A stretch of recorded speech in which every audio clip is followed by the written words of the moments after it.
Hi everyone, let's continue with Lupus Awareness Month. Joint pain, swelling, headache or a rash, asthma, colitis, fatigue or gas. What will today's symptom be?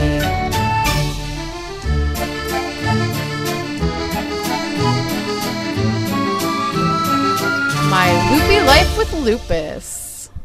Hi everyone, so in this video today I'm going to be talking about the treatments for lupus, and then at the end of the video I'm going to be opening up a little giveaway for my Loopy Lupus subscribers. So just hang on for a minute while I give you some information about the treatments of lupus, and then I will talk to you guys about the giveaway.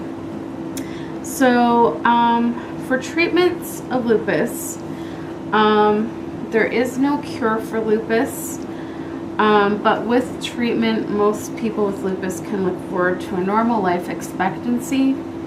There are many medications that can control the symptoms. The treatment plan will depend in part on the type and the severity of the symptoms, and it really is different from person to person. So the different types of medications that are used in treating lupus, I think it was for like the last 50 years, all the treatments that have been approved for lupus have been borrowed medications, meaning medications that have been used to treat other illnesses and diseases have been adapted to be useful with treating lupus. There is, however, finally one drug that was designed specifically for lupus treatment, and it was passed in 2012. And so that was the very first drug to be approved for lupus, and specifically meant just for lupus. That was the first drug ever in 2012. But first I'm going to talk about the other medications that have basically been borrowed from other illnesses, and because those really are the main ones that they use.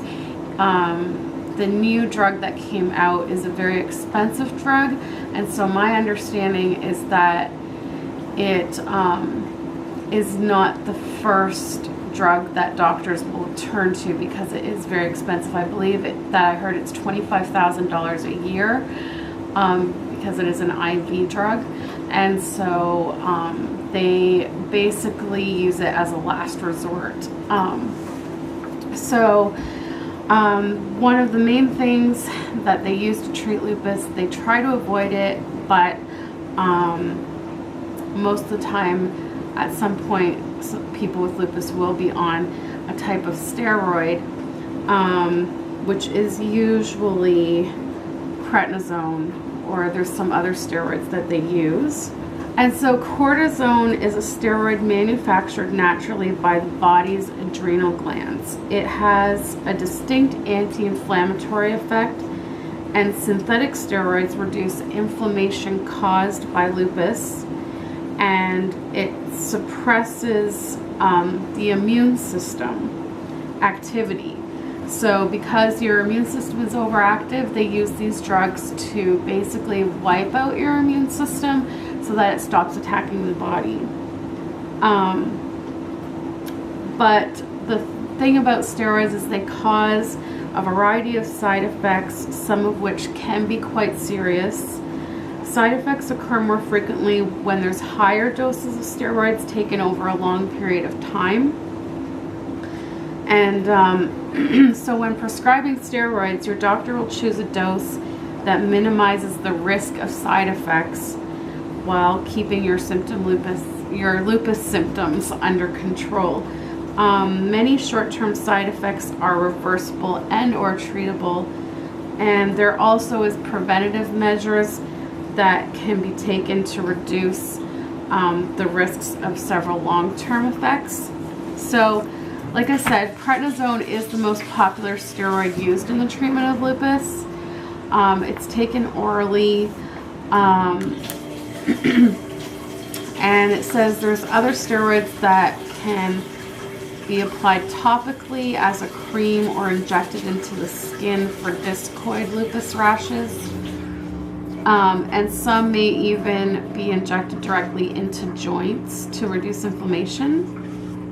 Occasionally, very large doses of steroids may be administered for a short period of time intravenously to achieve results quickly, which I did have to have that once last summer. If you guys remember, I had to go to the ER and I ended up having pericarditis, and so they had to give me some steroids through IV during that time in the ER.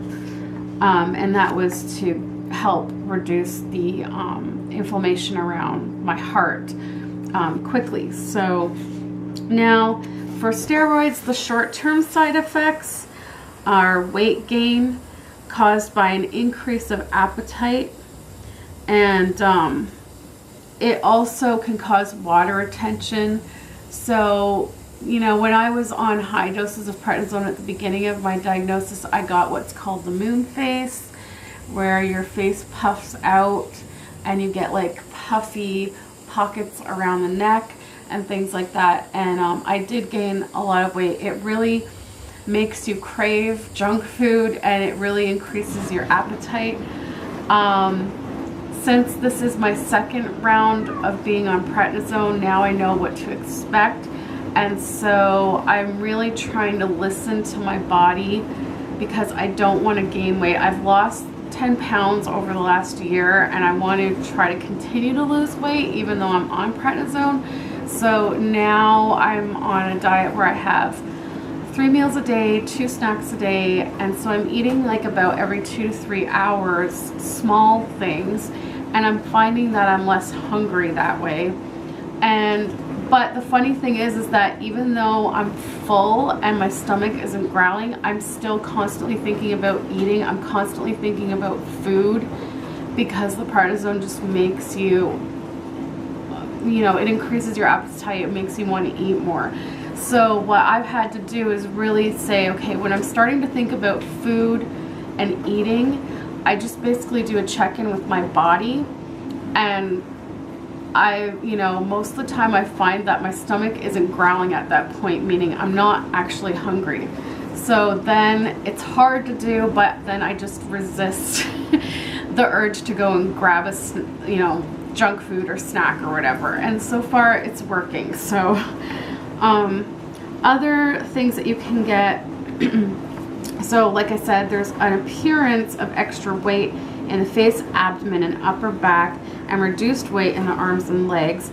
The puffy, round, moon-shaped face, often called moon face or chipmunk cheeks, water retention, so you have to avoid salty foods when you're taking it. You can get acne, hair growth on the face and body, mood swings including irritability, agitation, depression, insomnia. So I take my prednisone in the morning because I was told that if you take it like late in the day or in the evening, then you're not going to be able to sleep. So I take it in the morning. Easy bruising due to fragile, thinning skin, high blood pressure, high blood sugar. So in other words, it can cause diabetes. Increased risk of infection, stomach ulcers, upset stomach. So you have to take the steroids with food. And I'm also on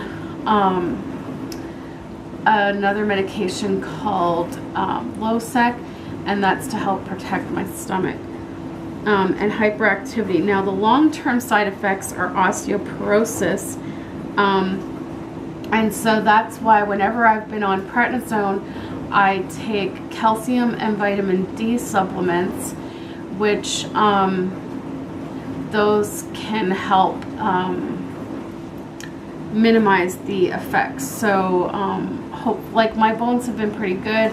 I've had a couple of bone density scans when I'm on prednisone or any other steroids, and they do that, here and there to make sure that my bones are okay, but I have a lot of calcium naturally in my diet, so that, along with the supplements and the vitamin D supplements, have helped protect my bones.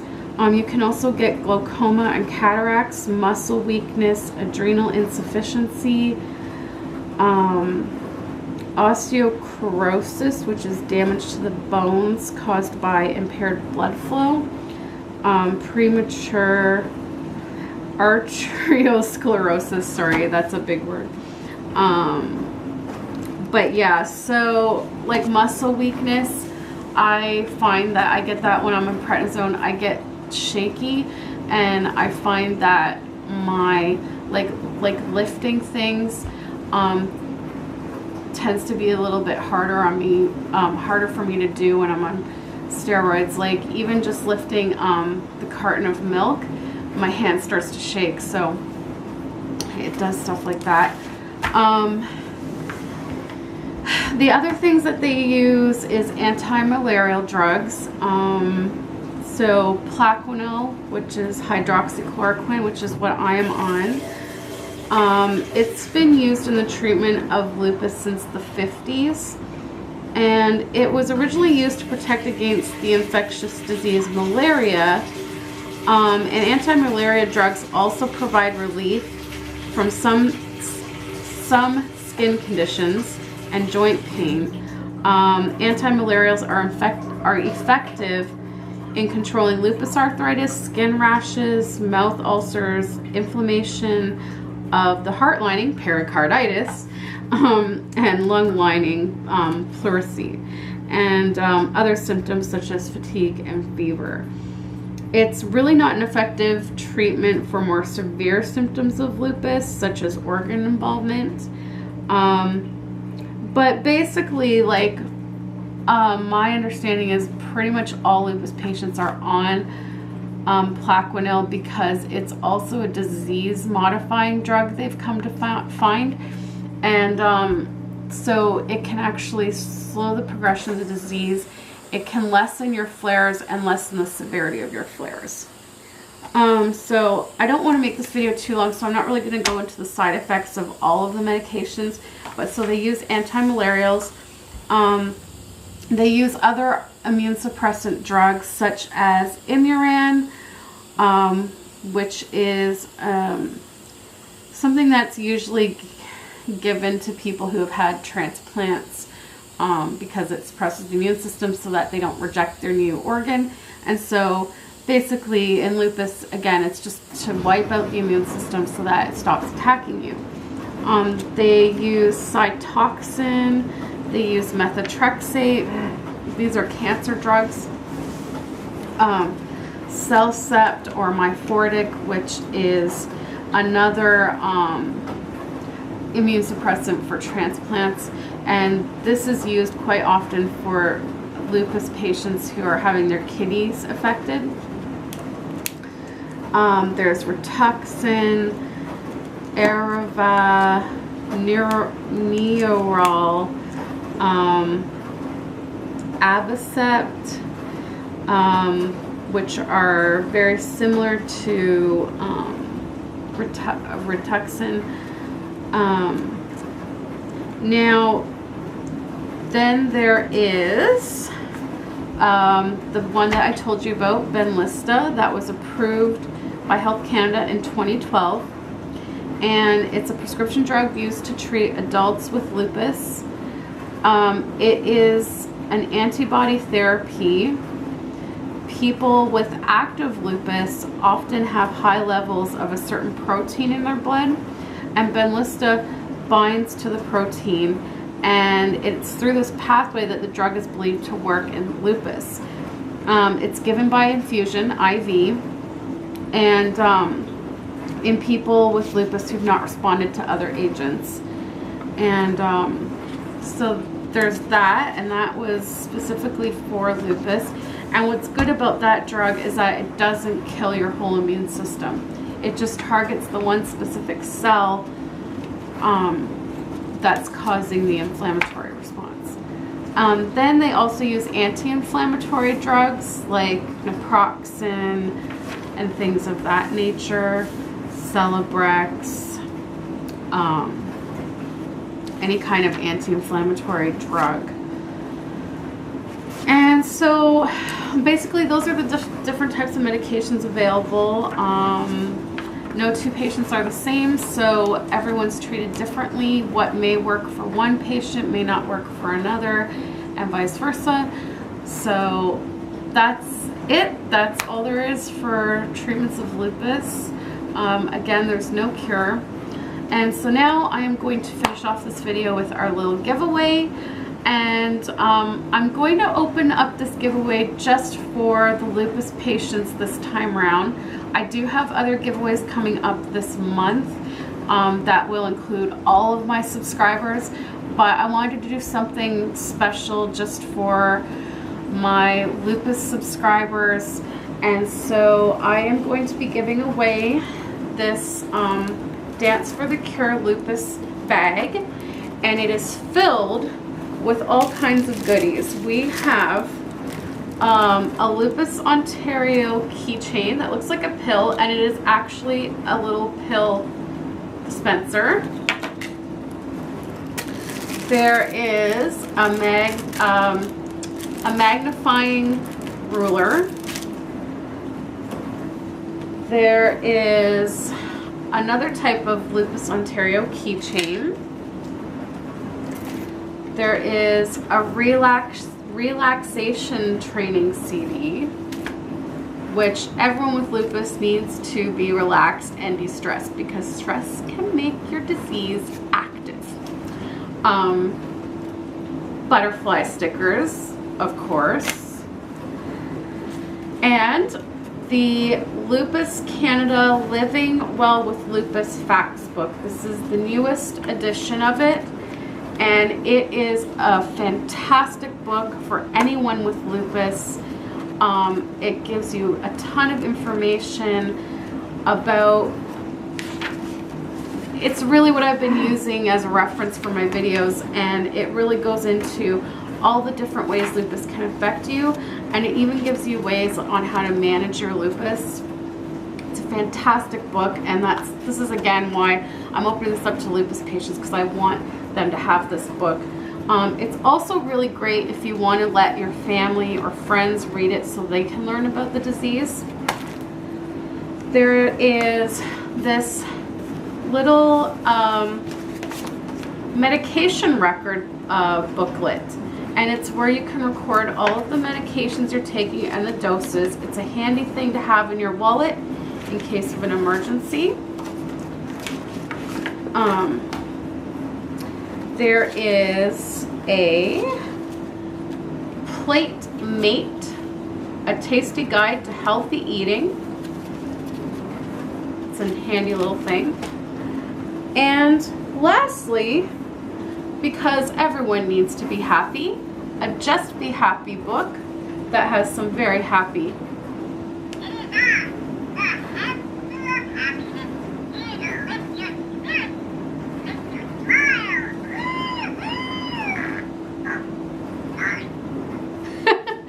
So it is just a cute little book.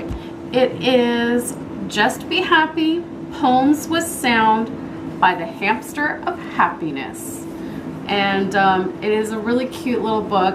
I sent one to my good friend Tremia, who is also a lupus patient, and she has been struggling with her lupus for a very long time. And I had sent her this book, and she said that she absolutely loved it. It just made her do a happy dance in her bed, and it is a really cute little book to have. So if you want to enter this giveaway, you must be a subscriber of my channel, and like I said, you must be a lupus patient, and all you have to do is comment below that you would like to enter the giveaway and let me know how long it took you to get your lupus diagnosis. And that's it. You will be entered to win this goodie bag of fun stuff, helpful stuff if you have lupus.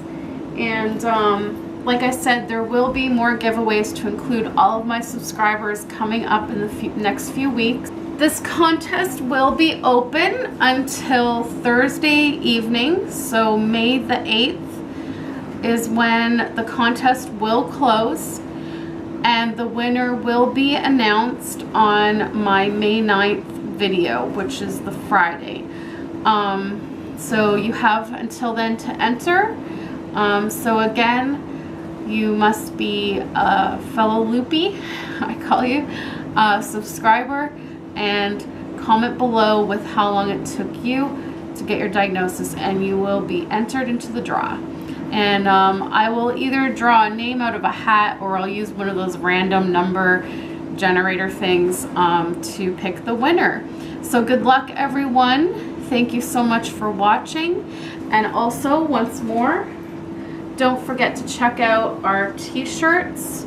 The link will be in the description of this video. All the proceeds from these beautiful purple Lupus shirts will be going to Lupus Ontario, so don't forget to buy yours.